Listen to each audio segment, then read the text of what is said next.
Thank you very much. For those who have missed this morning, it has been described as an undigested meal on a roller coaster out of control. That was the metaphor of the day. I'm not quite sure what it means, but it makes me queasy all over. And for those of you who weren't here, I'm sure by now you're saying to yourself, obviously we haven't missed a thing. I'm talking tonight about doves, snakes, and giants. It's a reflection backwards after hitting the threshold age of 65. You're supposed to say, gee, he doesn't look that old. Okay, that was about as long a dramatic pause as I care to give anybody, but that's what my talk is about. And since this is supposed to be about the American psyche and the American Christian psyche as it approaches this global engagement, this missiology that we spent so much time talking about, I will come at this with an autobiographical approach, which of course is awkwardly candid by definition, shamelessly honest, with a slight tendency towards arrogance. I think of the biblical indictment of the people of Israel when Jeremiah is told to tell them, you have forgotten how to blush. I mean, you have to have forgotten how to blush if you are going to give an autobiographical statement. But inspired by Henry David Thoreau, New England folk hero, who in the beginning of his book Walden said, I wouldn't talk about myself if there's anybody else I knew as well. You know, it's always nice to start with a couple of funny lines like that just to see if you have an audience that whose Christmas tree lights go all the way to the top branches. Anyway, this is personal, this is family business. It comes from personal experience, the experience of an activist who firmly believes that we are to be engaged, work until he comes, whose authority is anchored in the sacred text, whose humanness is seen in that great motivator, the fear of failure. As you get older, of course, you don't use those words anymore. It's more creative anxiety, but the secular counterpart to the sacred.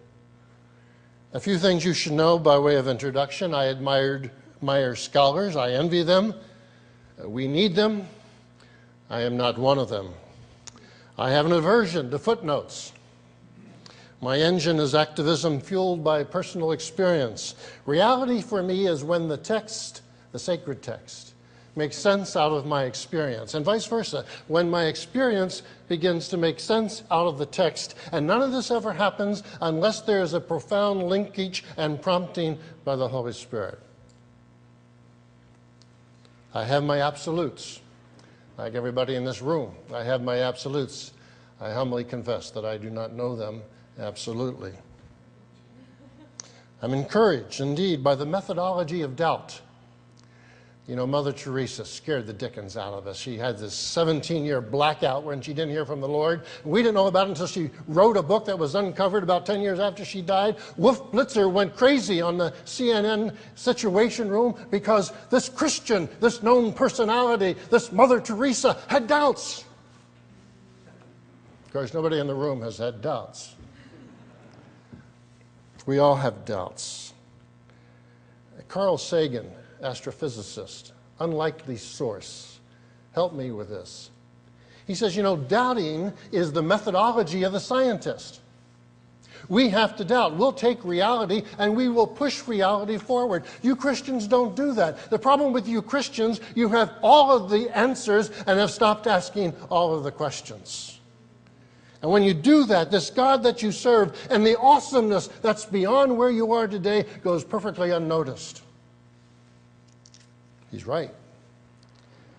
Doubt is a hunger for a larger glimpse of the divine, even if, like Moses, we only get to see the majestic backside of Yahweh as we are carefully protected in the cleft of the rock.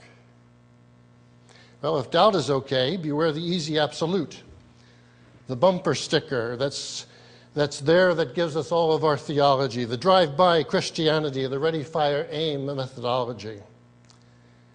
This will render us superficial and by extension irrelevant in a very complex world. The last thing you want to be in the world today is irrelevant. Because you're superficial. Because we haven't gone deep enough. We haven't pushed hard enough. We haven't doubted seriously enough. In terms of our faith, we would unconsciously join the growing list of nominal Christians who are depicted in Scripture as having a form of godliness, but denying the power thereof, which is to say, losing sight of his awesomeness. This is the best, the greatest, the most devastating counterfeit that we have to face in the world today. Well, tonight I reflect on 65 years. My comments are presented through an experiential prism. I am pleased to be here, not necessarily here, although I'm pleased to be in Orlando, but I'm pleased to be at this particular time in my life. I look down at you young, healthy bodies, and I know I have the ability to thumb my Medicare card at each one of you. I get $1 off Denny's Grand Slam breakfast. I'm a little bit upset that they cut back on the eggs by 1. I can go to any movie I want at matinee prices. I get free AARP magazines. Life is good. Life is good. But it's a life that's been lived long enough to produce crises of faith. And to tell you about a couple of these, I need to give you a little bit of background. I was born into the world's largest gated community, the United States of America. Good neighbors, big oceans, well protected. It was rural America. Where I was born, a little place called Harmony, New Jersey. When I was born 65 years ago, we had more cows than people in Harmony, New Jersey. Today, 65 years later, we have more cows than people in Harmony, New Jersey. We always refer to it as an homogeneous community. Thank you. One Lord, one faith, one political party. We were selectively ecumenical, which is to say I could date Catholics but not Democrats. In harmony. It was a spiritually secure place. We all had our Bibles that we read from. The Schofield Bibles, we had them memorized. We underlined the same Schofield notes. If there's ever a problem between any one of us, we could go to the Bible and open it up and we could come to a solution. It was a wonderful time to be alive.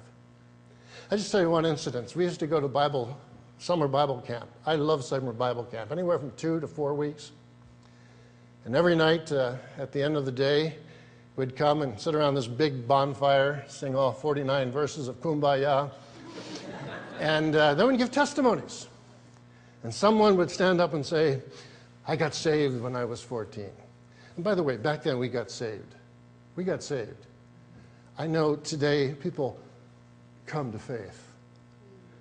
It's very Presbyterian. Little Bo Peep has lost her sheep and can't tell where to find them, but leave them alone and they will come to faith. We got saved. We got saved. And we would sit around this campfire. Someone would stand up. I met Jesus when I was 14. Someone else would stand up a couple minutes later and say, I became saved when I was 12. A little while later, someone would stand up. I came to know Jesus as my Lord and Savior when I was 9 years old. It was kind of like a reverse auction. I want you to know that I became a Christian during the 5th month of my mother's pregnancy. Now, I know that some of you Calvinists go back earlier than that, but for me it was the 5th month. And if you know anything about Harmony, New Jersey, in the 6th month I became a Republican, and the gates of hell hath not prevailed against either one of those factoids. About 20 years later, in February of 1968, I'm sitting on top of a bunker in Da Nang, reading the Stars and Stripes. And the ops officer comes by and says, Seiple, you got the Rolling Thunder mission tonight. Rolling Thunder always kind of created its own anxiety because they were the Deep North mission. And I asked him, well, where is it? What's the specific target? And he said, Radio Hanoi. Just a little history. Radio Hanoi supposedly was where the signal was launched that started the Tet Offensive in 1968, which turned out to be a terrible defeat for the North, but psychologically one for us. And we decided that on the basis of that, we would start to downgrade our forces and ultimately get out. I have to tell you that I was absolutely seized by this news. I was paralyzed because I knew something about the target. A friend of mine had flown it about a week before. He never got within 3 miles of the target, and he had 15 surface-to-air missiles fired at him, and he limped back to a base in Thailand, and he had 15 holes in his airplane. And in the course of that afternoon, as we were preparing for this mission, he came up to me and said, "Don't go. Don't go." We were to drop 3 2,000-pound bombs on a 100-square-foot blockhouse in the middle of Hanoi, which was the most heavily defended piece of real estate in the history of modern warfare. And this Christian, who wished he had $1 for every time I could stand up on my spiritual tiptoes and tell anybody and everybody, I'm not afraid to die. I know where I'm going. To be absent from the body is to be present with the Lord. Do you know why we're not afraid to die as Christians? Because God hasn't told us when. And if you knew that at 10:20 tonight, over target, you'd be blown out of the sky, I guarantee you it would test every bit of faith that you had. I had a crisis of faith. I could not go through with this particular mission. This was going to get me killed. Heaven's my home. I wasn't homesick. Peer pressure is powerful. And in the afternoon, we prepared the mission. And we took off that night, and I was finally calm. And of course, when you're in the midst of doing all the pre-checks and all that stuff, you get distracted in a positive way. We were halfway to the target, and the electronic countermeasure aircraft that was to go in before us and block the enemy radar had problems, mechanical problems, had to return to Da Nang, and that tipped the mission in favor of cancellation. The mission was never flown. The next month, we stopped bombing the deep north, and the 1st of November of that same year, we stopped all the bombing until we went back for the POWs in the Christmas bombing a couple years later. I learned a valuable lesson. Watch what you say. Monitor your level of triumphalism. It's not always the easiest thing to implement in front of people a faith that works. It was my first crisis of faith. And about 25 years after that, I was involved in another global eruption. I was in Rwanda about a month after the genocide started in 1994. May 6th, started I think on April the 6th, with the shooting down of the president's aircraft. And I was standing on a bridge over the Kagera River, the waterway between Tanzania and Rwanda. And the 3 days previously to our visit, 250,000 people walked across that bridge and immediately set up the largest city in Africa without running water. I mean, it was a terrible sight. Most of them were Hutus, but also Tutsis were coming. This was the time of the great genocide. If you went and saw the very good movie, Hotel Rwanda, you'll remember there was a time when it was broadcast all over the country, continue to kill the cockroaches, the graves are only half full. It was that day. It was that day. And the people were being killed so quickly. You know, it's hard to kill 1 million people in a 6-week period of time. Someone has said this was the most efficient killing since Nagasaki. And they were being killed with clubs and with spears. And then because they couldn't be buried fast enough, their bodies were thrown in the Kagera River. And I'm there standing on the river. And I'm watching these bodies come down the river. And they were young, they were old, they were boys, they were girls, men and women, mutilated, many of them decapitated, some of them freshly killed, some of them terribly bloated. And I had a crisis of faith.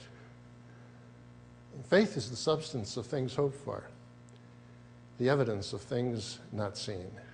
And I found myself saying, God, give me something of what I cannot see, because what I see is totally destructive. I've never seen anything like this. These are pictures that you take to the grave. They are seared on your brain. Two things happened that day. The first is that the bodies would come down over the falls, the Rizzumo Falls of the Kajira River, and they would collect in these back eddies, these grotesque, indecent, offensive collection of bodies going around in circles. And it was like God was saying, Seiple, I want you to see this. This is not what I intended. This is what happens when evil captures a foothold in the life of my precious people. This is what happens when evil is allowed to run amok. The second thing that happened that day, and of course I'll never forget this, is as the waters came over the falls, hit the creek bed at the bottom, and the mist went back up in this beautiful blue African sky, there was a huge rainbow. Over this terrible picture, it all got framed by this, for the Christian symbol and reality alike, a rainbow, reminding me as I stood on the bridge that we worship a promise-keeping God. And one of his promises is, where sin abounds, grace abounds more abundantly. What are the takeaways from these two crises of faith and all the times and events that have come between them? First, faith has to work in difficult places. If our faith doesn't work in the difficult places, why in the world would we spend any time messing with it here in Orlando, Florida? Our faith has to work when times are tough, when there's no way out, when things look grim, when it looks like the bad guys are winning, the hard edges of the world. And our theology has to touch the ground. Someone once told me that a good theology always touches the ground. There's something always commonsensical about that. I used to go to Bosnia in the mid-1990s, and I would talk to these Orthodox Serb priests, and I heard all of the language, and it was a biblical text, but it would never have any relevance to the ethnic cleansing that was taking place at ground level. You might as well put it in a museum, a spiritual museum, for language that doesn't mean anything anymore. Theology has to touch the ground. I also learned, you've heard this already, and I know you're going to hear it again, a methodology of innocence and shrewdness. You know, when Jesus sent out his disciples, told them it's going to be tough, you are going to encounter wolves in sheep's clothing. He also said, I want you to be two things. I want you to be as innocent as a dove. I want you to be compassionate. I want you to be sensitive. I want you to have the kind of emphatic response to people who are in trouble. I want you to be generous with your time. I want you to be as innocent as a dove. And secondly, I want you to be as shrewd as a snake. You know, most Christians operate at 50%. I'm convinced that we have the dove thing down. I'm not at all convinced that we have the snake thing down. And this negatively impacts our schools, our churches, our ministries, our global engagement. We end up breaking the laws of common sense. This shrewdness, this practicality, this common sense. To be pragmatic in the world. To understand how the world works. There are so many Christians out there who want to love the world and have no idea how it works. We know so precious little about our world. It's a parochialism homeschooled in our Jerusalem. We love Jesus and know precious little about the world that he loved. I've had this conversation with seminary presidents. I've had this conversation on Christian college campuses. I mean, try to tell a seminary president that they should hire a cultural anthropologist. First of all, they don't know where they fit. As he's not a homiletician. He's not a systematic theologian. It's not a pastoral care. Besides that, what is ATS going to do with us if we can't afford it? And yet the biggest need in the world today is to having someone who understands the world and the cultures that make up the world. That's the context of our faith. And then at a Christian college whose mantra of existence is the whole gospel for the whole world. And this year they went back to 1 hour. Thank you, my lad. Henceforth there's in heaven layers of glorified kingdom set before you. Because you've shared this cup of cold water with this poor, humble sinner. Well, I lied about that. I'm not poor. How in the world can we begin to do the things that you've been called to do? To go into tough places and translate copies of Scripture without having some sense of the cultural congruency of the context, and playing to the best of that culture, and respecting people enough to be able to do that, and to possess the kind of common sense that says it's not enough to be as nice and as innocent as a dove. I need to find a way to be as shrewd as a snake as well. I also grew to see my absolutes through a glass darkly. Every time we don't know anything, we tell each other, well, you know, we see through a glass darkly. Well, then why are we so clear about all the answers that we judgmentally have? In the Old Testament, it says, as the heavens are higher than the earth. This is Isaiah. So are my ways and my thoughts higher than yours. Why do we think we have to have all the answers? We don't have all the answers. Not every prayer gets answered. Not every prodigal returns. Not every sick child gets well. Not every marriage can be put back together again. Sometimes we work our entire life for a particular position and we never get there. Sometimes we're on a cross and we ask why, and the answer is silence. Perhaps we shouldn't be asking questions of God when times past has decided he didn't want to answer them. Sometimes it takes a lot of rain before we get a rainbow. Sometimes we don't get a rainbow at all.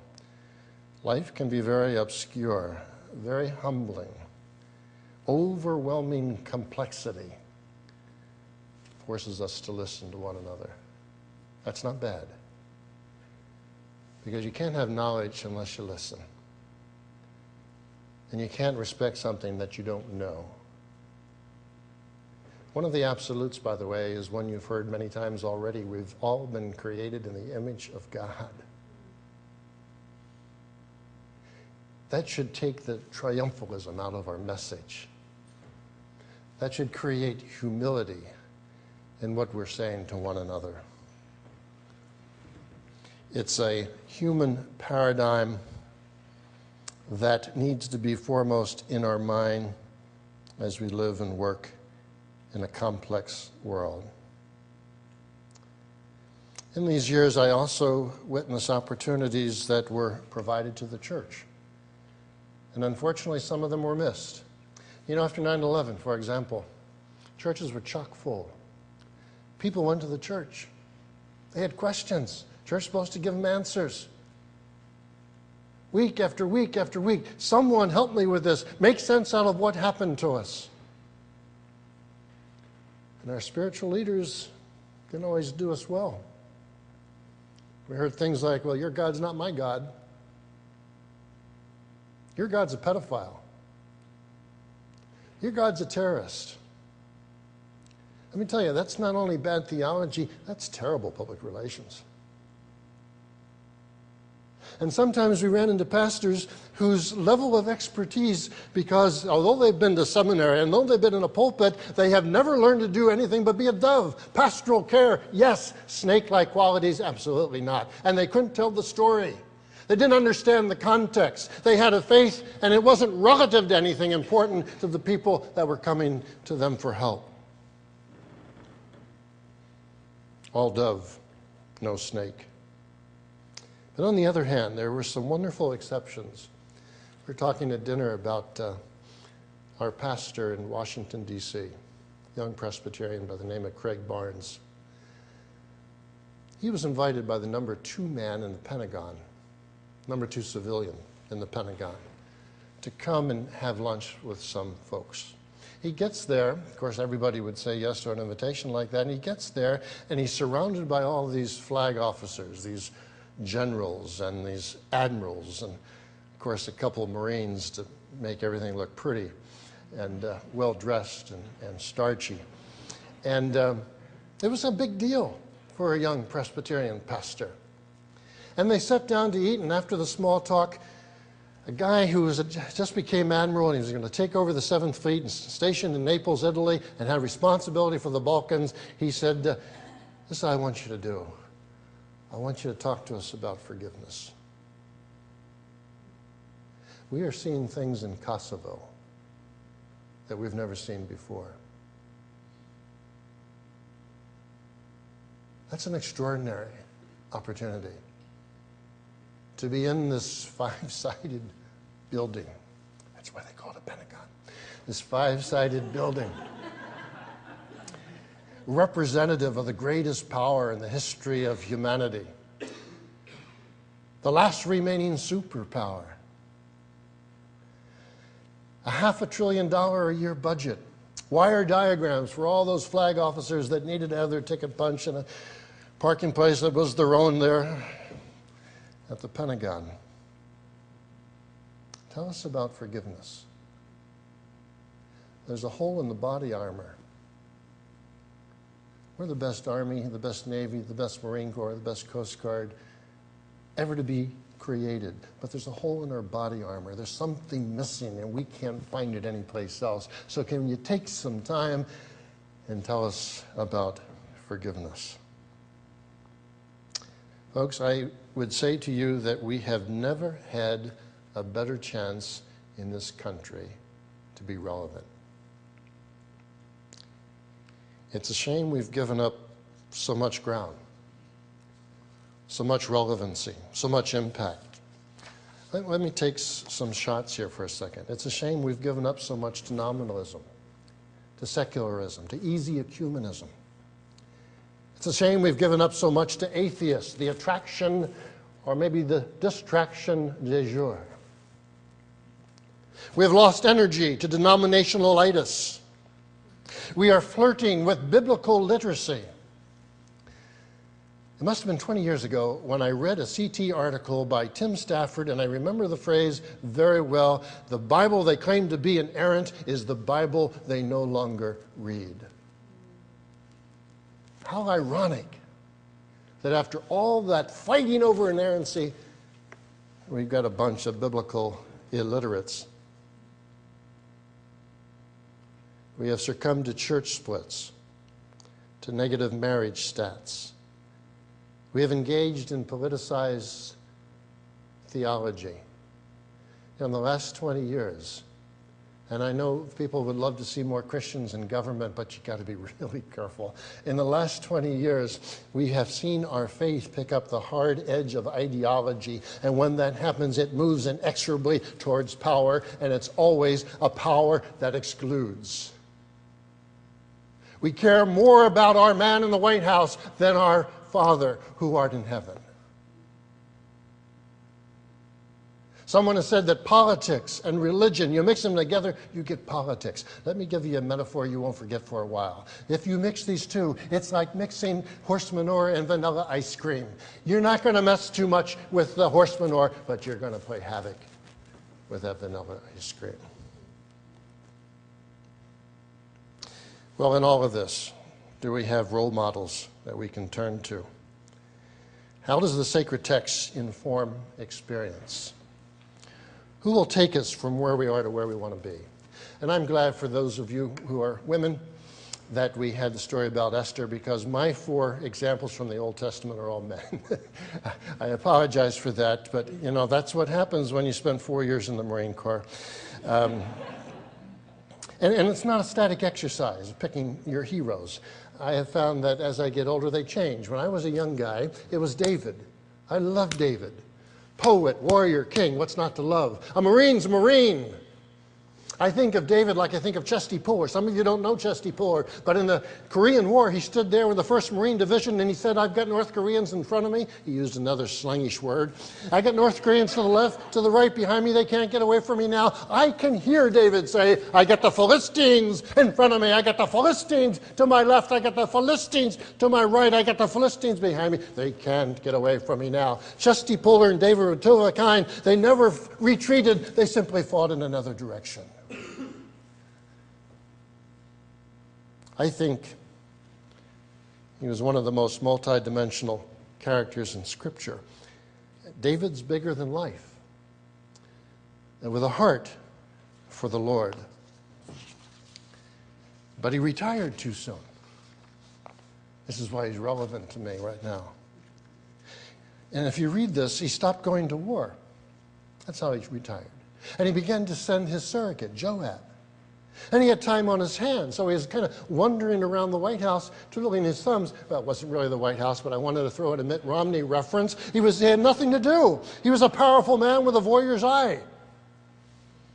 And everybody becomes a victim. Bathsheba loses her dignity, and her husband, Uriah the Hittite, loses his life. And David, although he was forgiven, never had the same kingdom to rule over. Sin has consequences. Ouch.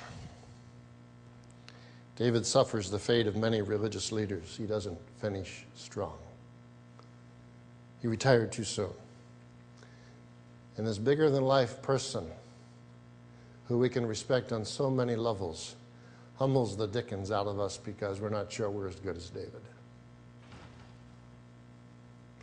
I gravitated towards another model, Jeremiah.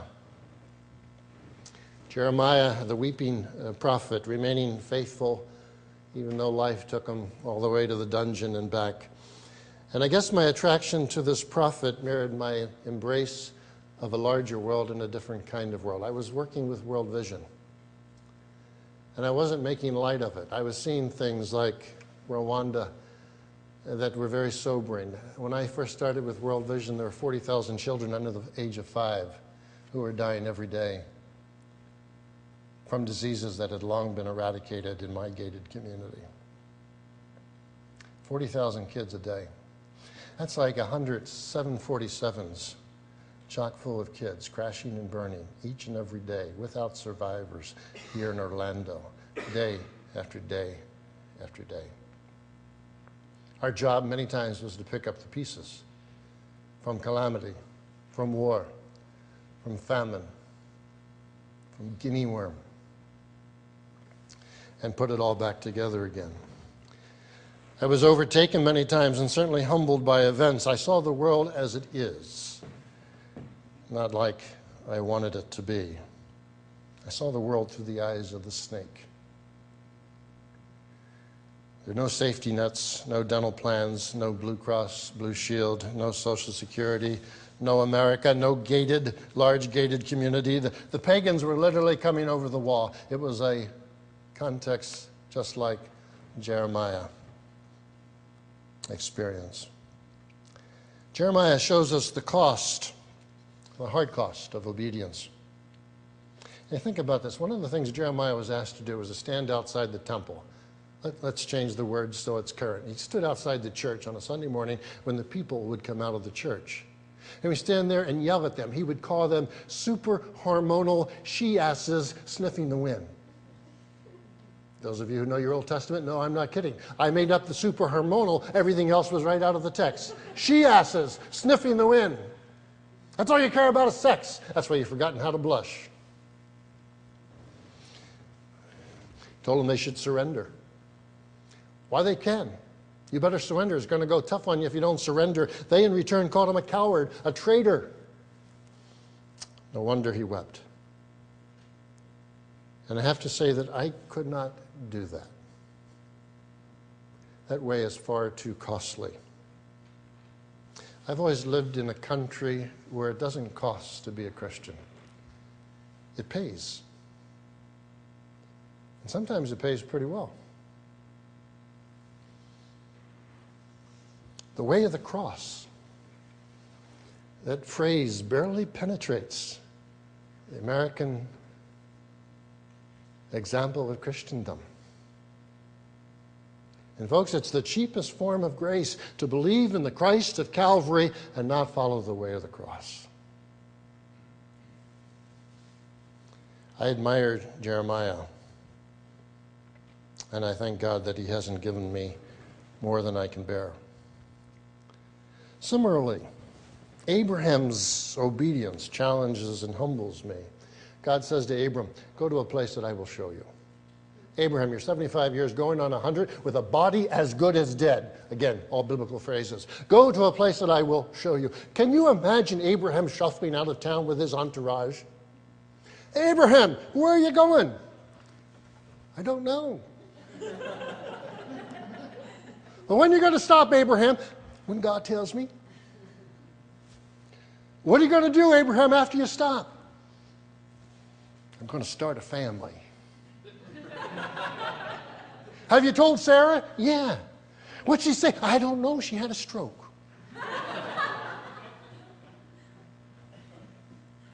And Abraham, there was obedience in this pre-Viagra context.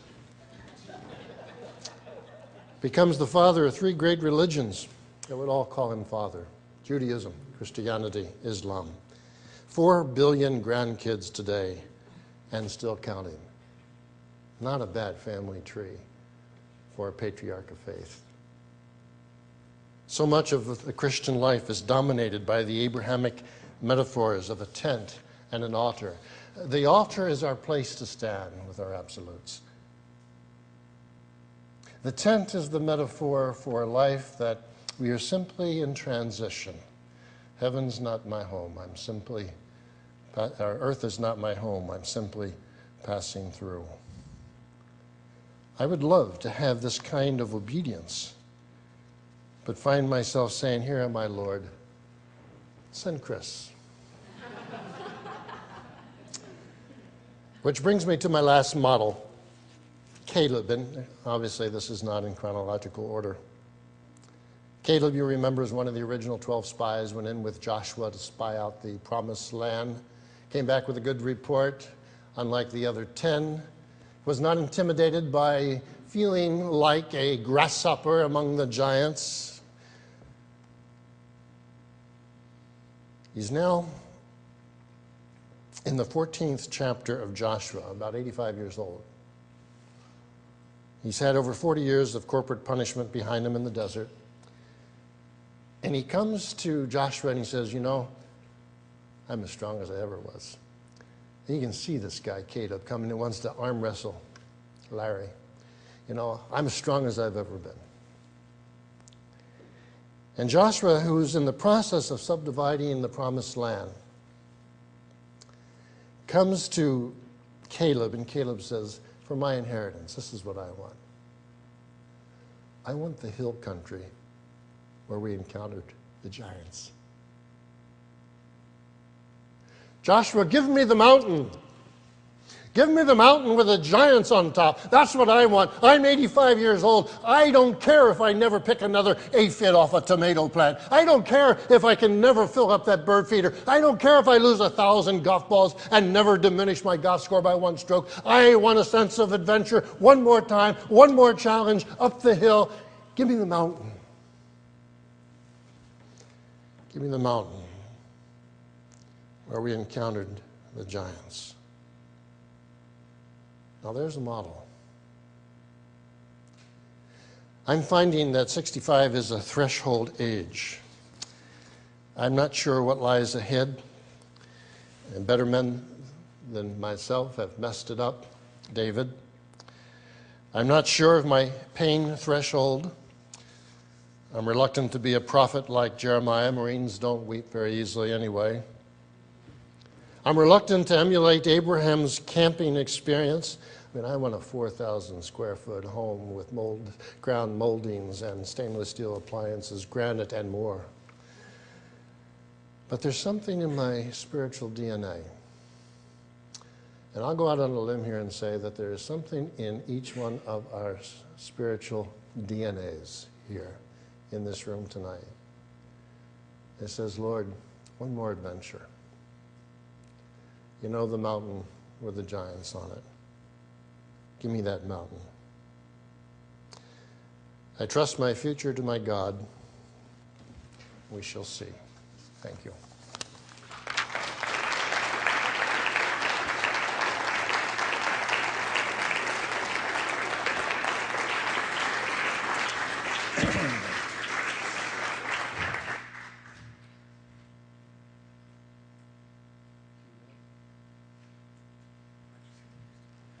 Questions?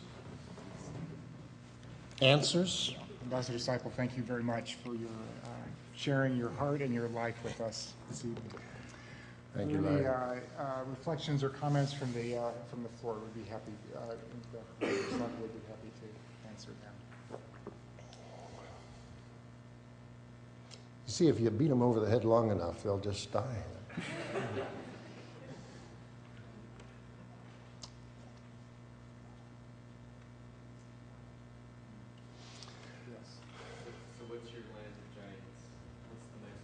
I don't know.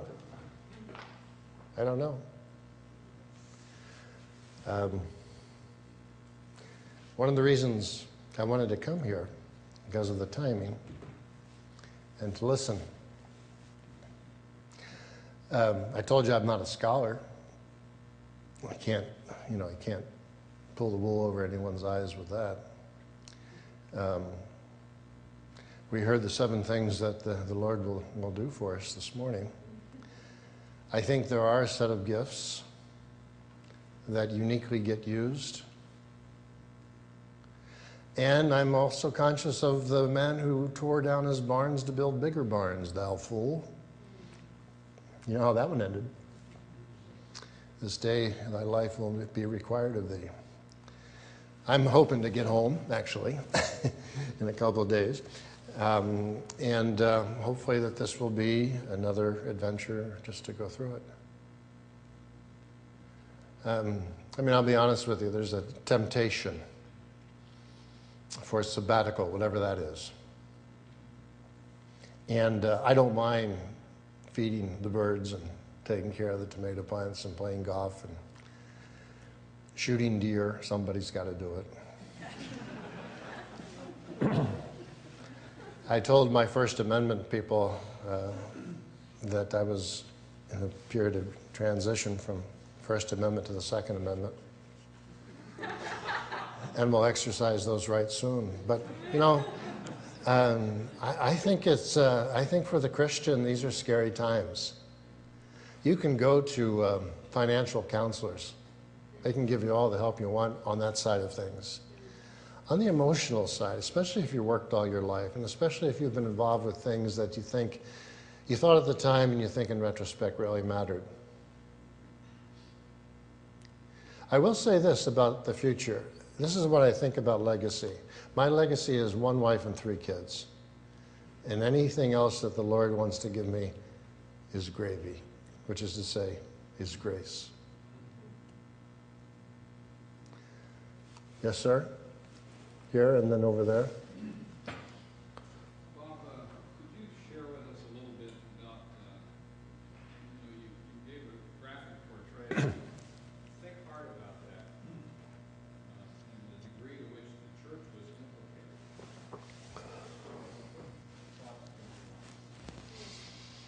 Well, the reason Rwanda is so important, everybody in this room was alive when it happened. In a century where we said never again. And when you look at all the principles and some of the minor players, everybody messed it up. It's humbling to think about it. Let's take the United States role. I am convinced that we were so chastened by Black Hawk down in Somalia in October of the year before prematurely pulled out that we were terribly reluctant to go back into another African country. And I know we apologize for that, but a million people's blood is on the ground, and an apology is just not enough. I'm not for one who says that we can't be all things to all people as the last remaining superpower. I think we should say yes, yes, yes until we hit the brick wall that says no. And we could have brought in clean water sooner. We could have used our transportation system. If 10,000 Belgian troops had been given the right to rules of engagement, they could have nipped it all in the bud.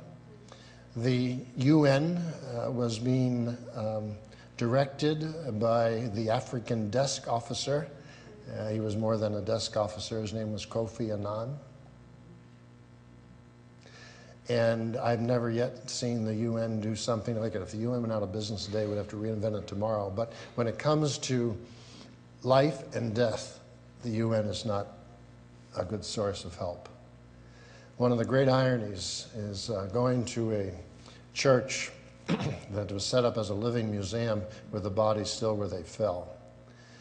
And inside the church, depending on the class that was being taught or where they put the little kids and so on, the size of the skulls change all the way from young kids all the way to adults. And over the skulls, because it's an African sun, the UN tarp was placed to protect the skulls. And I apologize for the cynicism if you're a UN believer, but the UN had a chance to stop it. The media followed the Hutus because they were the easiest of the poor. And so they followed them into Zaire, Goma, the Magunga camp. The NGOs, the non-governmental organizations like World Vision, followed the media. And we didn't work in Kilgallee until sometime much later.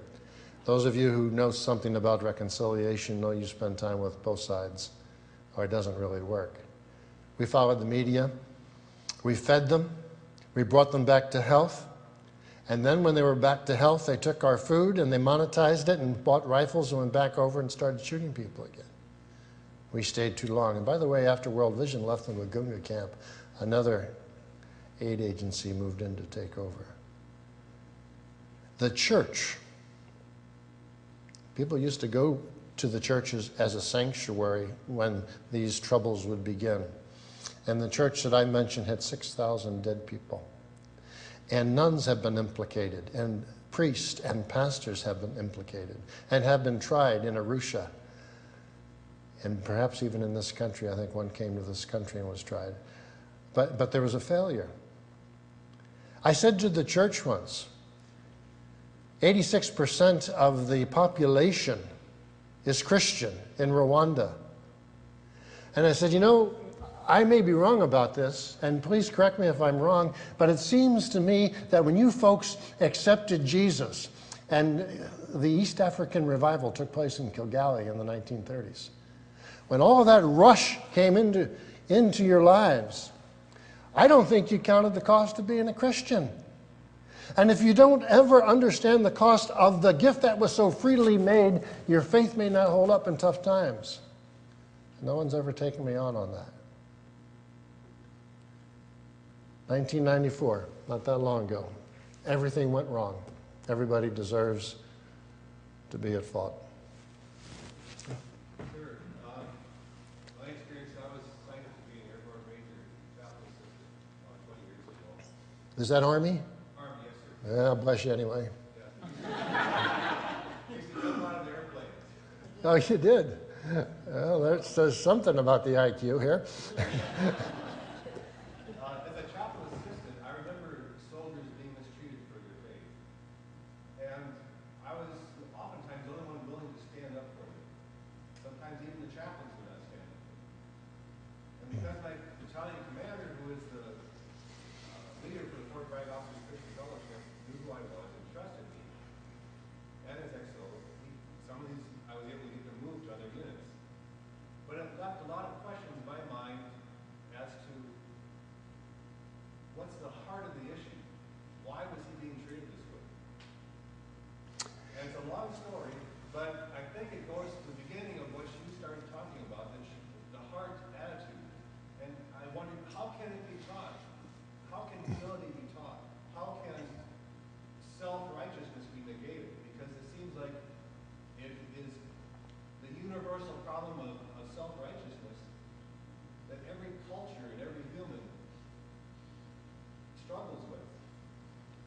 times in some cultures, such as the Asian culture, we have the 4 virtues or the 8 virtues, and we try to teach it, but somehow it doesn't seem to work. Well, you know, we haven't been asked to be successful. We've only been asked to be worker bees out there in the vineyard. And that's a good place to be, because sometimes in the world that I saw, the bad guys were winning, or it looked like the bad guys were winning. So we have been admonished to plant in the water and let God take care of the increase. I think that's a very liberating place to be. Mother Teresa used to say, when they would question her about what she expected out of her ministry, my goodness, everybody you touch dies. How would you like that for a resume item? How would you like to write home to your benefactors? Hey, we had 99 people come into the camp last week, and by golly, all 99 died. And someone said to her, how can you be successful? And she said, God has never asked me to be successful. God has only asked me to be obedient. So that's the first thing. And by the way, if that's not true, you might as well run into the restroom and slit your wrist, because the world's against you. There's too many bad statistics out there. As someone has said, the difference between an optimist and a pessimist, the pessimist has more facts. It's always been thus. It will be that way in the future. So I think right off the bat, realizing that you can only be faithful, you can only be obedient. And then maybe humility, especially in our culture, is going to be impossible in our lifetime to see. I would work on respect, which is a behavioral change. We have an incredibly diverse America now. In Richmond, where I live, we have over 1,000 places of worship, and they're not all Southern Baptist. We've got everything under the sun there. And we find the diversity in the workplace, we find it in the schools, we find it all over the place. The police forces and the military. And the only way that we're going to get by the fact that you might be different than me and I might be different than you is to acknowledge that out of respect. And the respect comes from this very simple absolute that each one of us has been made in the image of God. I don't know how else to do it, but it's like working with the poor. You'll never be out of work.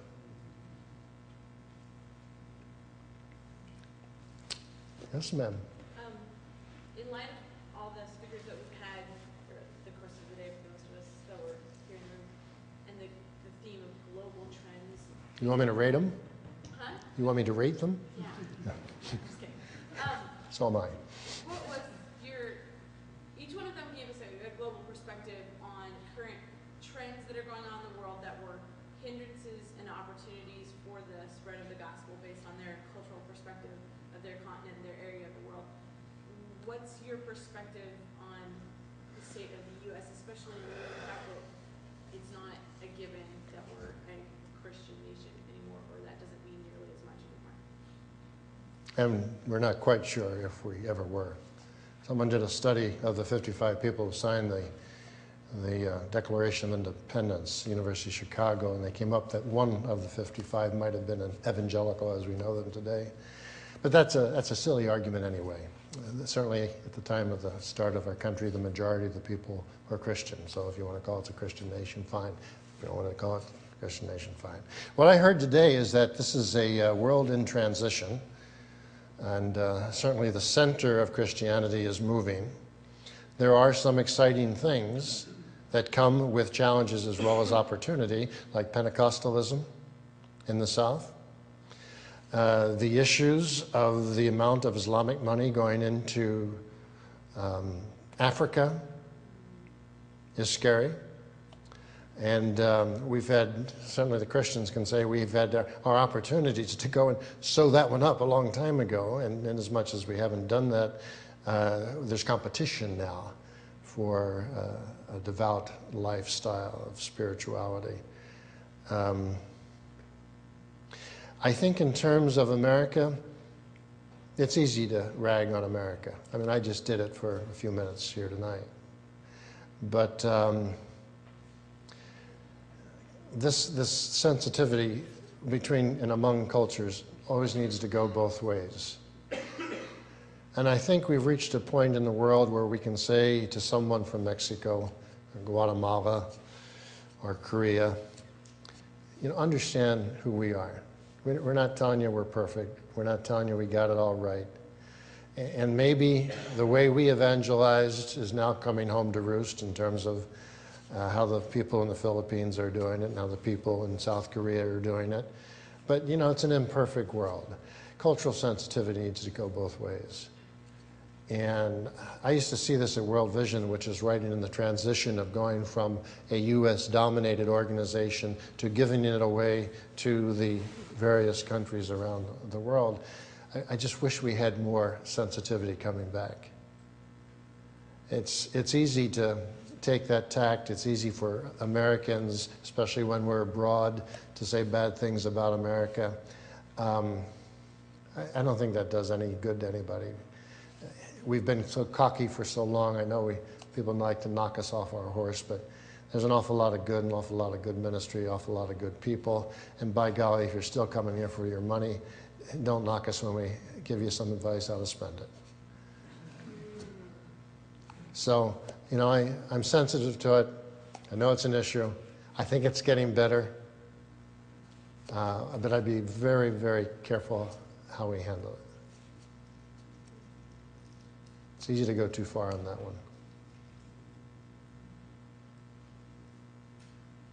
Larry.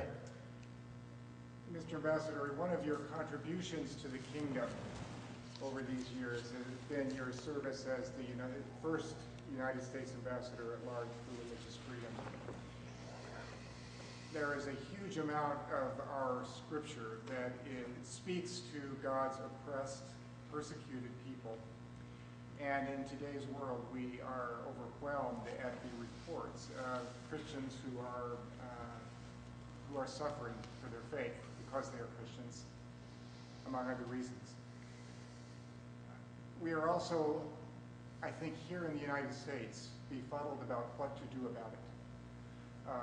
There are groups that talk about, the Voice of the Martyrs, for example, is a prominent one that calls for advocacy in some way to try to bring this to the attention of power holders.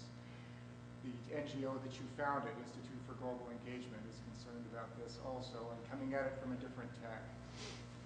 The Christian in the street, the pastor of a church in America, what should we be, as God's faithful people here, what should we be doing about it? First of all, on average, there are about 600 million people who this day are being persecuted because of how they believe or in whom they believe. About 200 million are Christian, about 200 million are Muslim, and all the other faith groups make up the other 200. Persecution is a legal term in the international covenants. It basically means physical mayhem. It's kidnapping, it's torture, it's disappearance, it's rape, it's murder, it's prolonged detention without cause.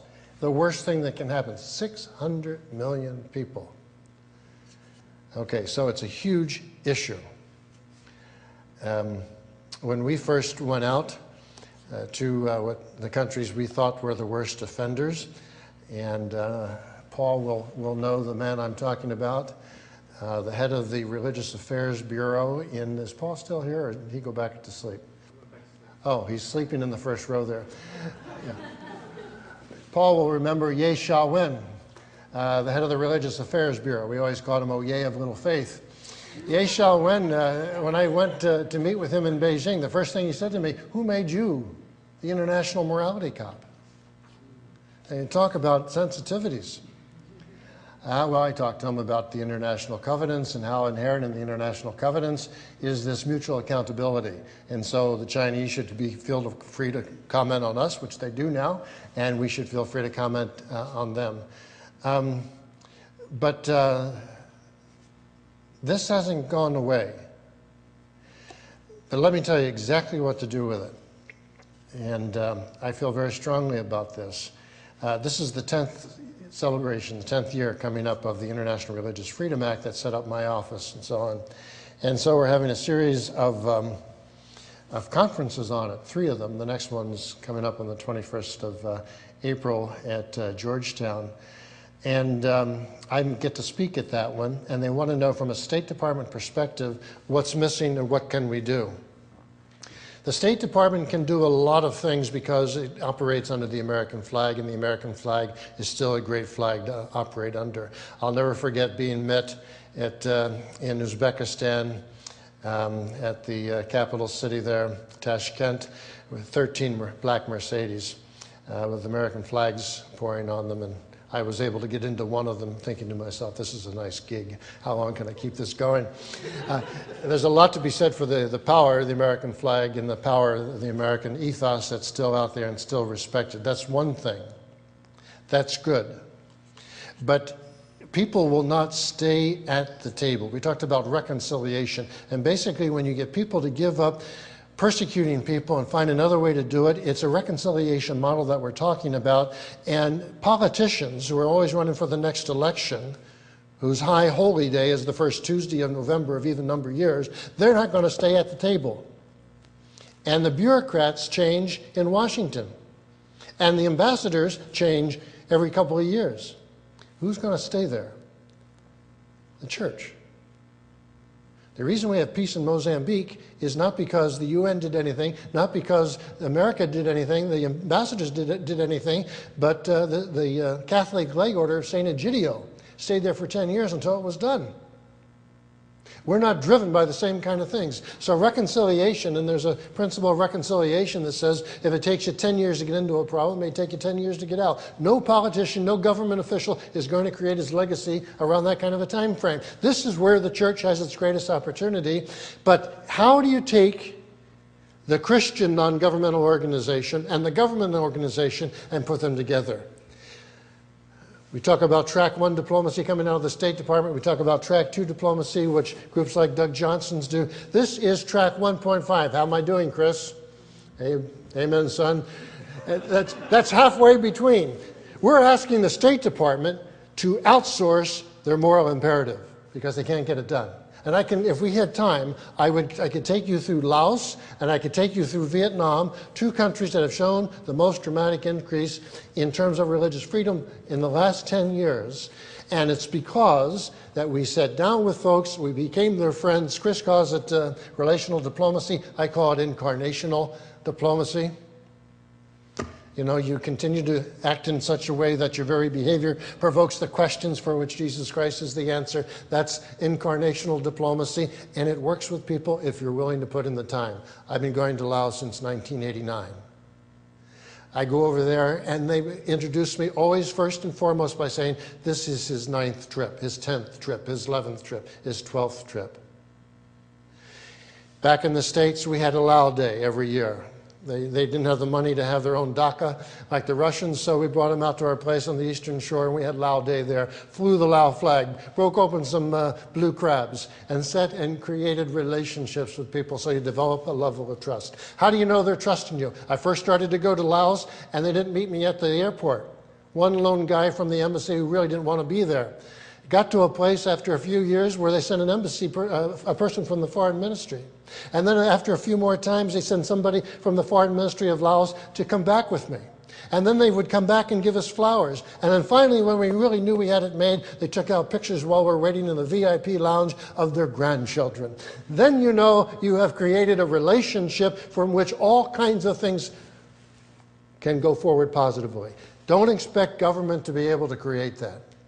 And there's only a couple of organizations, both of which are here tonight, IGE and, what's the acronym, Doug? ICRD, International Center for Religion and Diplomacy, ICRD. They're the 2 that I know of that will be that 1.5 between the bureaucrats and the government officials and a political system that really doesn't work anymore, and getting the moral imperative so deeply ingrained so that people say, you're my friend. You know, the greatest compliment I ever got was the last time I went to Laos, it used to be the head of the Lao Front. He was now the governor of Vientiane province. And he said to me, Bob, you are family, welcome home. That took 12 years. It was worth it. took more than 12 years. It took 19 years. It was worth it. So that's how it gets done. Reconciliation ain't for sissies. It's like growing old. It ain't for sissies. It's a lot of hard work, but it is the message, the center, the core of our gospel. And that's what the cross is all about.